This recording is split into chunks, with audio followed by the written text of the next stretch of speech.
Hey guys, how's it going? It is I, the real Randy Chavez, and this is my good friend Megan McCullagh once again. And we are going to talk about ghosts and being a clairvoyant. Now, what exactly is a clairvoyant? So it's pretty much somebody who is kind of like open with a different dimension. That we have this sort of sense that does not live on this plane. So it's kind of like looking in a mirror, but seeing something different than what we see. Okay, so because we're in the third dimension, and the fourth dimension is known as time. You're saying that you can kind of see through time with people that aren't alive right now, but were alive at some point. Well, technically, they're still alive. Like their spirits are? Yeah, they live on this plane. They just are not three-dimensional. Okay, so when did you first recognize that, hey, maybe, like, were you freaked out when you first were in this? So I was a kid. And as a kid, you're not really thinking, like, hey, this is fucking weird. I was 2 in my crib, and I would talk to my grandfather.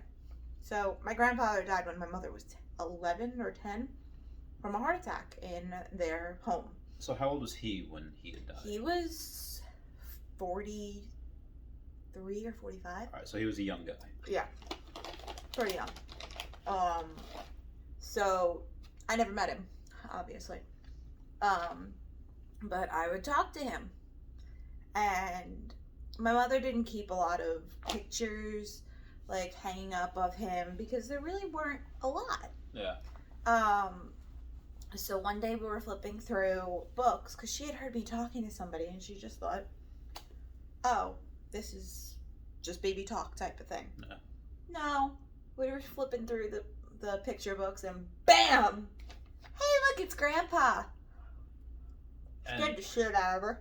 And you were how old when you noticed? I was 2. Okay, so that makes sense, because humans tend to start developing a hippocampus around 18 months, and this is about, say, 6 plus months after that, because you were in your second year, and you noticed him in the picture book, and your mom freaked out? Because she's like, well, I've never shown her any pictures, like, she has no idea this is my father, like WTF. Straight up. Do you remember any of the conversations? Not really. I remember how shocked she was, but she didn't really go into it. It wasn't until a few years later that, like, she made him more prominent in the house. Like, she did start posting pictures on the wall of him. Like, there is this one picture that pretty much has followed us everywhere. It's just, like, a glamour shot of him in, like, his late 30s, early 40s. And that sat on the mantle. Usually it was in her room. But, like, we didn't have many pictures that were just him. Okay. And there weren't really many family pictures that were big. They were all, like, little tiny Polaroid type things. Okay. But he did start becoming a prominent thing in the house. He did start going away. But it was more so that he did finally come to rest type of thing. So that was probably in, like, the early 2000s, I'm gonna say. So is this something similar to Casper, where the only people or beings that are spirits or ghosts are people that have, like, unfinished business? Not always. They say the whole unfinished business, like, that could mean, like, so much. Like, some people, when they die, there's many that don't even realize they're dead. Like the Bruce Willis and the kind of, yeah. I see dead people. Yes. He still went to work. Like, I would fucking That kill would probably be me. Like, I wake up every day sometimes wondering, am I dead? Is this real? I'm like, yeah, I'm alive. I feel dead inside, but I'm alive. That's why we have alcohol, for inside boo-boos. Yeah. It's true. But yeah, so many ghosts, it really honestly depends how they die. Some say, like, you have cancer. Not many people come to terms with the fact that they have cancer. Yeah. But some do. Some refuse treatment and they're like, I know I'm going to die. And they just die somewhat peacefully because they've got all the medicine in their body that's keeping them from being like in pain, and they're at the point where they don't want to be in that pain anymore, so they're like, I'm okay with going. I don't want to leave what's behind, but I'm okay. Most of the time those types of people will pass on quicker, like pass over quicker, so sometimes they don't linger, but there are some that kind of just want to linger and find it just to be something to do. So do you remember, it was 20-something years ago, any conversations that you had with your grandpa as a ghost with blue glowy? It wasn't even a blue glowy ball. Like, this is not like some Eddie Murphy Haunted Mansion type shit where... So, like, he was, like, you saw, like... It was a person. Was he, like, in the same outfit always? Yeah, he was in, like, a white shirt. I don't remember what kind of pants. But he kind of just, like, stood in the room. And we just chatted. But I don't really know what we chatted about because I was 2. Yeah, don't remember. So, it's similar, like, a year ago, or sometime last year, I took mushrooms and... Bless you. I'm allergic to mushrooms, clearly. Oh, wow. And I saw my friend Sarah, who had died like 2 years prior, and like we had talked. It was more like no words were spoken, but like telepathically. But was it like a conversation, or did you look at each other and you like? I'm gonna assume that it was probably like just the looking at each other, like kind of telling me that everything's okay, like he's not there to hurt me, like telling me who he was and that he loved me type of thing. So this was your mom's dad? Yeah. So, but it's not like, oh yeah, how's football? How's your mom? How's your dad? Oh, you excited to be a big sister type of thing? Because my mom was pregnant. Oh. So it wasn't like things like that.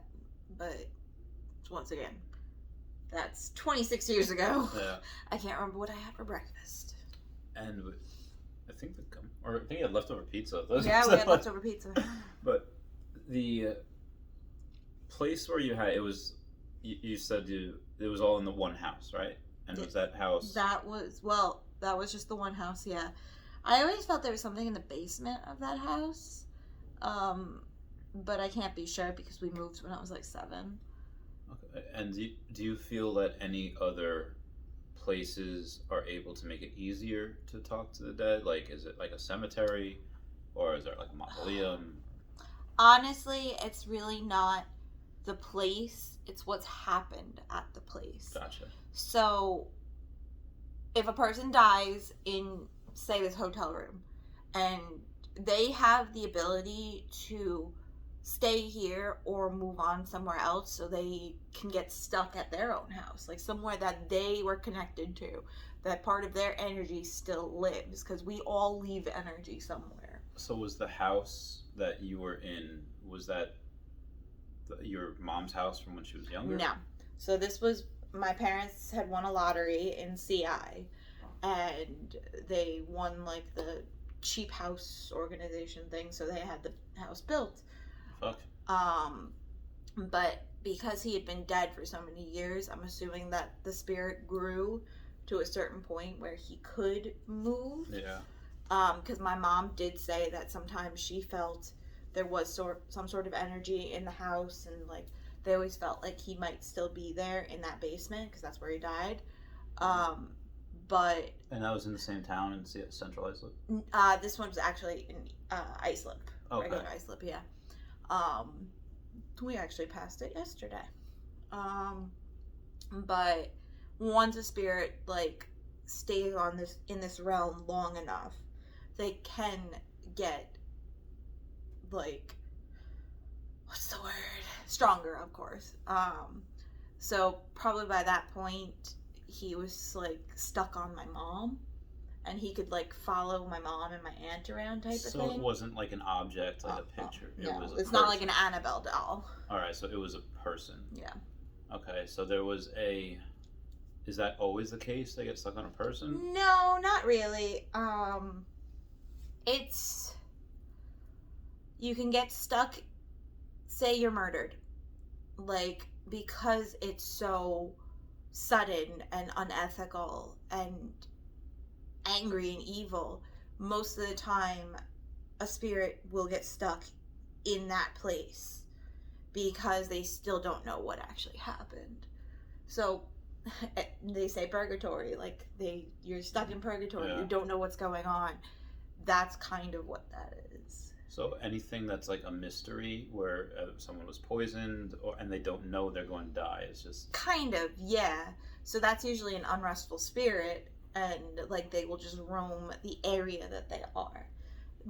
If they start getting to the point where they are stronger, they probably can leave, but many obviously don't. So if you go to like a haunted hotel that's from like the 1800s, obviously if you see a ghost, it's probably going to be in like Victorian attire. So I haven't seen a hotel from the 1800s, but when I was stationed in Fort Lee, Virginia, there was a like special duty thing where we had to go clean up like trash or whatever somewhere near Gettysburg, and we all got to go to the battlefield Gettysburg.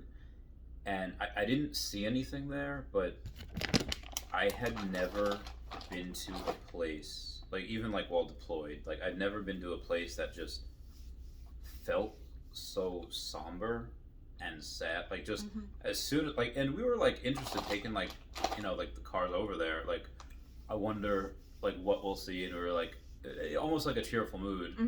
And then as soon as it got like something, it's like literally like someone died. Like the mood just changed. Well, so have you been to the World Trade Center? I haven't. So I went there. I heard that was in similar. 2016, I think it was.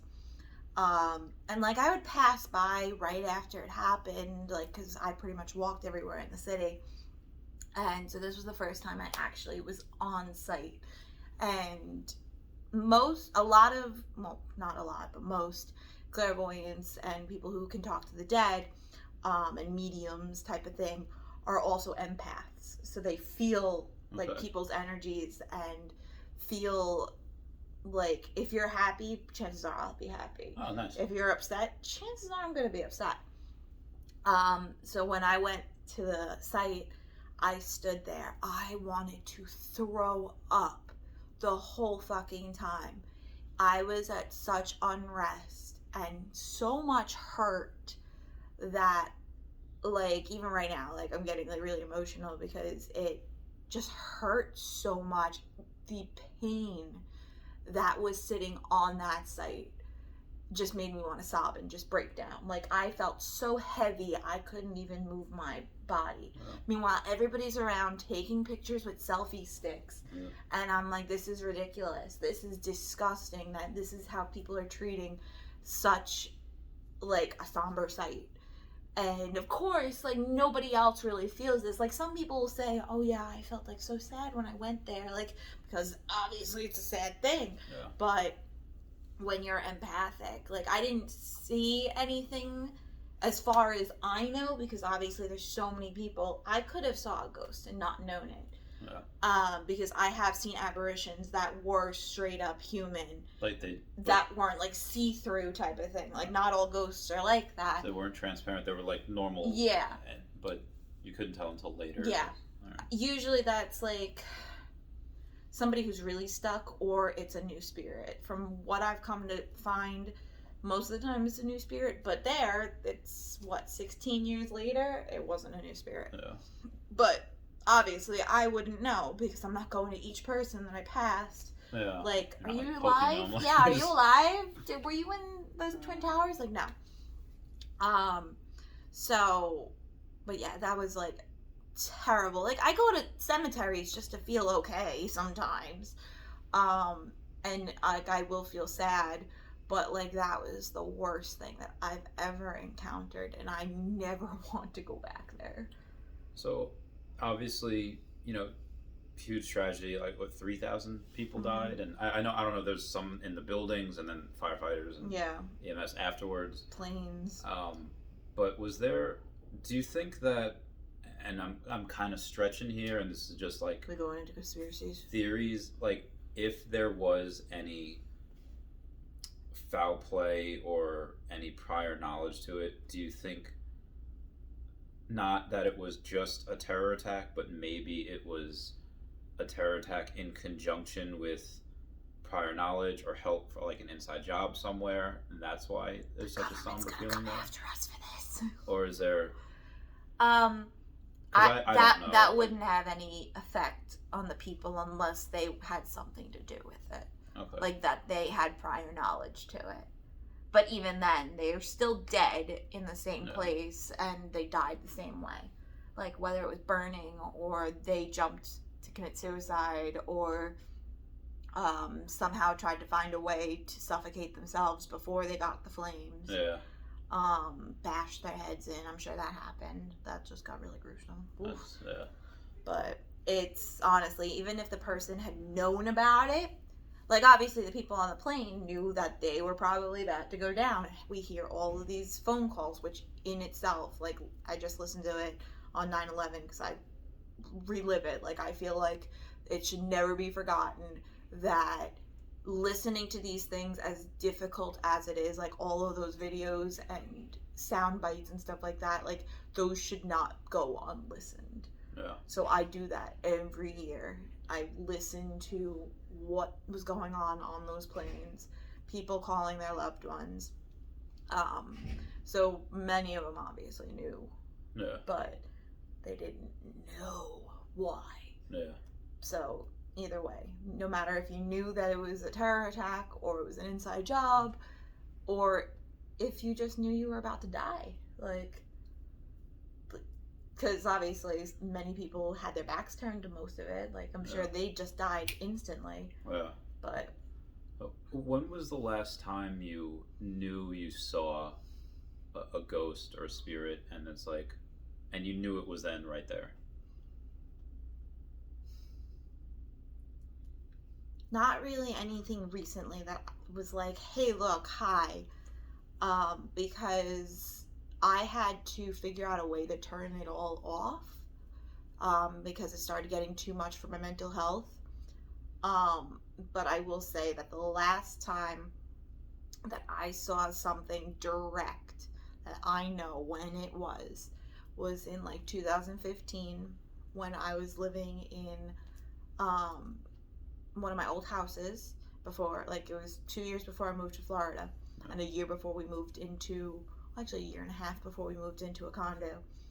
And upstairs was haunted by a unrestful spirit, but he wasn't terrible. He was just a jokester, and he just clearly had nothing better to do.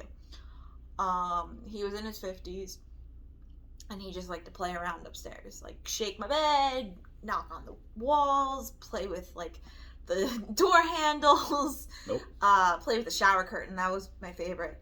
But what sucked was that I would close the door to my bathroom that was right next to my bed because he was playing with the shower curtain. But then I'd close the door, and then he's playing with the things, and it was old rickety things. Could you communicate? Did he like know that? Could you, like, dude, I would be like, "Can you please stop?" And he would, like, especially when he was shaking my bed. Did you ask some questions? Like, not really. I didn't want to get into it because one of the biggest things also when it comes to spirits is that if you acknowledge it, you're welcoming that spirit. And sometimes you just should not do that. Like when people do Ouija boards, do not do it. Just don't do it. There was this one time, and it was 2013. It's a Halloween party, and I go with a buddy of mine because there's a girl there that invited him. And he's like, "I'm gonna get some." I was like, "Be my wingman." I was like, "All right, I'll be your wingman." And then, not her, but one of her friends breaks out a Ouija board. I was like, "I can't," and it's just like, well, I gotta stay. It's like so I legit walked the 7 miles home, and I was like, "Nope, can't do it. I'll go back to base. My knees are killing me at that point." Because I don't think anything happened. I don't think. Most of the time, nobody knows what they're doing, But that's also when shit will hit the fan, because Yeah. people are thinking, I'm just going to communicate with a ghost. But most of the time, a demon will come through. So, like, that's the biggest issue with the Ouija boards, is people open this portal for non-human beings. And that's the biggest issue when it comes to some sort of, like, otherworldly thing. You don't want demons. So demons were not once human. No. What are Demons? Like, don't know if there is a hell, but that's where they would come from. They're just demonic entities, evil beings that are energy that is not of this world.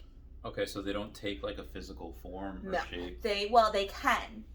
They can. Oh, that's what people. That's do, where exorcists. Annabelle comes in. Oh, all right, so they could not only take possession of an inanimate object like a doll, but they could take. Exorcisms, yeah. All right, so they could take possession Yes. of people. That's where exorcism comes in.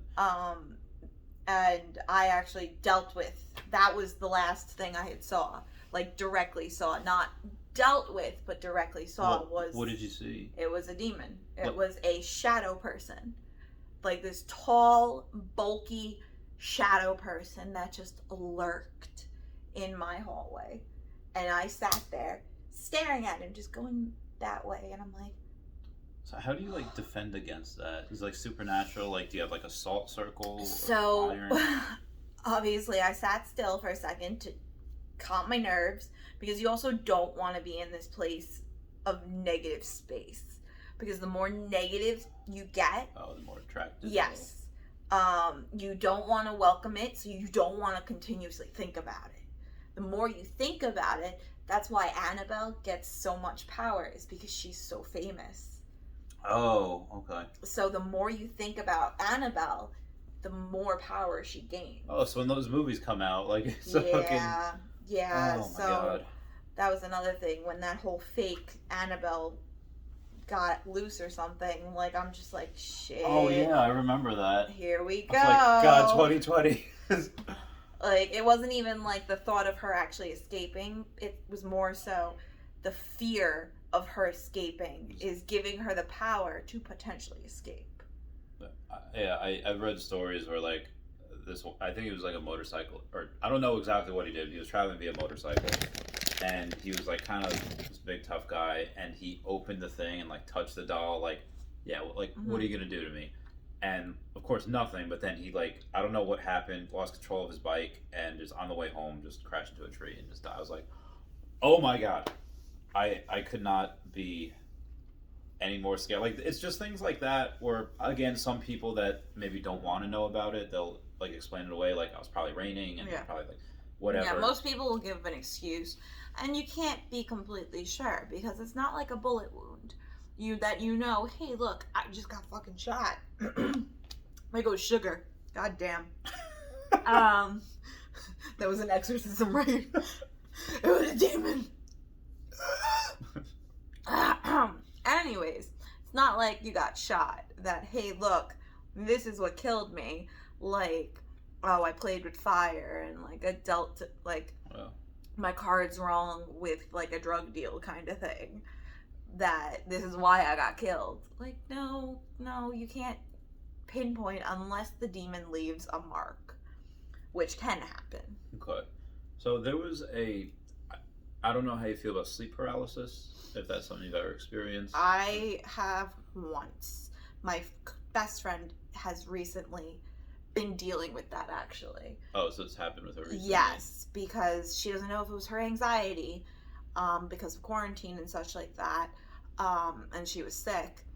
But she reached out to me. She's like, okay, so I know that you deal with demons and you know more than I do, and spirits and stuff. I've been having really bad sleep paralysis, and I'm pretty sure somebody's watching me, but I don't know what to do. How do I deal with this? So I had to go through a list of like, this is what you gotta do. You gotta get these things. You gotta do this. You gotta do that. All right, so because I've had it a couple times, and I think I can get out of it now. So it's not more so avoiding sleep paralysis, because that's not avoidable. Okay. that just kind of happens. It's what you see and you deal with, and what you're potentially opening yourself up to that you can deal with. So sleep paralysis, like, it's kind of like narcolepsy. You can't not stop it. Okay. But you That take steps to get out of it easier? kind of, it's more so that you do deal with it better. Like, of course, you're gonna lay there and you can't move. Hopefully you're gonna go back to sleep quick enough, or hopefully you just don't wake up at all until your proper time. We don't want to die in our sleep. For those that don't know, sleep paralysis, for me, and some people, variations might exist, but for me, it's when your eyes are open and you can sense what's around you, but your brain still thinks you're asleep, so you can't move. Like, you physically cannot. And for me, up until the last time I had it, I tried to, like, turn like Super Saiyan, and I could force myself awake, but some people don't. And the reason I brought it up is because it was 2018. I was in Huntington. I was in my old apartment, and at first, I was whining. I was like being like a little girl. I was like, "Stop it!" And then I think, like, wait a minute, like, I'm Randy heckin' Chavez. Like, I am not this little girl whiner. So I'm about to, like, scream and, like, but then as I'm about to do that, a voice that's like, it's not my own voice. It was very similar, and it was like the King of the Dead from Lord of the Rings that just said, "Who dares enter my domain?" And I was like, what? And whatever that was not me. It woke me up. Whatever figure I saw in my doorway went away, and I was just freaked out, and I couldn't do anything. What was that? It could be your mind. Okay, yeah. Playing with you. Let's... But it could have also been something that was there and that played off things that you knew. Like, so of course you say it was like the Lord of the Dead, yeah, Lord of the Rings. You said a line, like, from the... So it could have played off of that to make it seem like you were still dreaming, type of thing. So high chance that it was you still dreaming. Okay. But there always is that slight chance that it was an entity. So pretty much what you do, like, I don't have my list, but there's, like, you can drink chamomile teal, before you go to bed. Get some, like, essential oils, have sage. You can smudge the room, smudge your bed. Like, any symbols to smudge, or just, like... No, there's no need to do any sigils or anything like that. Just literally get a thing of sage and maybe lavender. Sometimes you can burn lavender, sometimes you shouldn't.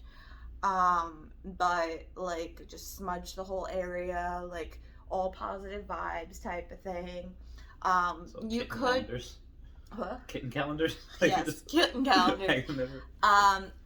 You could potentially say certain things, like different chants or something like that. You could make up your own, but unless you're really, like, fully into, like, Wiccan and stuff like that, try to avoid doing any sort of chants, because you could fuck up. Yeah.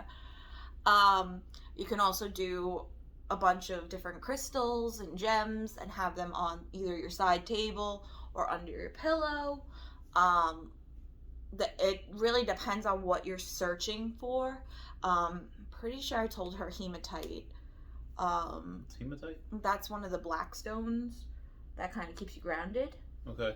I told her a bunch of other things.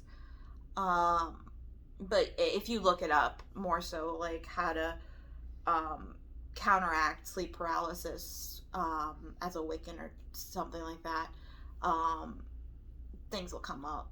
Okay, so outside of chanting and Ouija boards, is there anything that makes it worse for, like, demons and ghosts? And acknowledging it.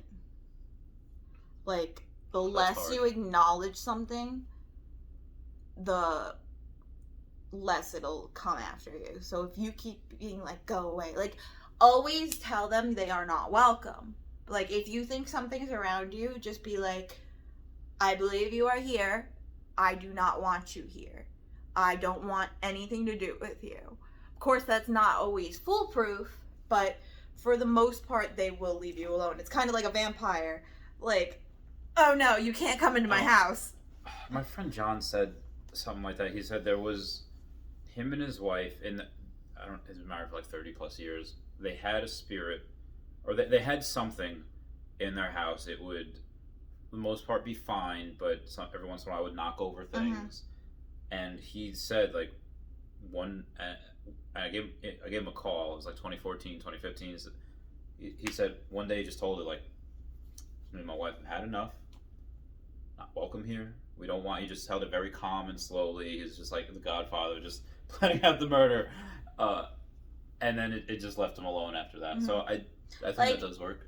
It depends on the spirit, because if it's like that is just knocking things over and becoming a nuisance, like my dude, that they won't fully move on because they still are stuck in that area, but they will leave you alone. I was talking to somebody the other day about it, and she told me she went over to her aunt's house, and I don't remember the ghost's name, but let's say Anna, that there was this ghost and she had no idea about it.